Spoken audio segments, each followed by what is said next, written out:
আজ থেকে এই 5টি আমল শুরু করুন, ইনশাআল্লাহ জীবনে অনেক পরিবর্তন লক্ষ্য করবেন। 1. ওযু করার পর কালিমায়ে শাহাদাত পাঠ করুন। রাসূল সাল্লাল্লাহু আলাইহি সাল্লাম বলেছেন, যেই ব্যক্তি ওযু করার পর কালিমায়ে শাহাদাত পাঠ করে তার জন্য জান্নাতের 8টি দরজা খুলে দেওয়া হয়। সে যেই দরজা দিয়ে ইচ্ছে সেই দরজা দিয়ে জান্নাতে প্রবেশ করতে পারবে। 2. প্রত্যেক ফরজ নামাজের পর আয়াতুল কুরসি পাঠ করুন। রাসূল সাল্লাল্লাহু আলাইহি সাল্লাম বলেছেন, যেই ব্যক্তি প্রত্যেক ফরজ নামাজের পর আয়াতুল কুরসি পাঠ করবে, জান্নাত আর তার মধ্যে শুধু একটাই বাধা থাকবে, সেটা হচ্ছে মৃত্যু। মৃত্যুর সাথে সাথে সে জান্নাতে প্রবেশ করবে ইনশাআল্লাহ। 3. প্রত্যেক ফরজ নামাজ শেষে 33 বার সুবহানাল্লাহ, 33 বার আলহামদুলিল্লাহ এবং 34 বার আল্লাহু আকবার পড়ুন। অতীতের সমস্ত গুনাহ মাফ করে দেওয়া হবে, যদিও তা সমুদ্রের ফেনা পরিমাণ হয়। 4. প্রতি রাতে সূরা মুলক পাঠ করা।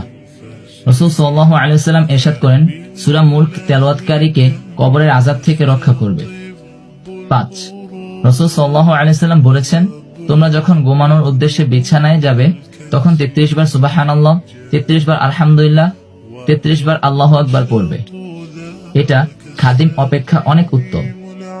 তাই আসুন আমরা দৈনন্দিন এই ফজিলতপূর্ণ আমলগুলো করার অভ্যাস করে তুলি, নিজে আমল করি আর অপর একজন ভাই বোনকে আমলগুলো চর্চা করার তাগিদ দেই।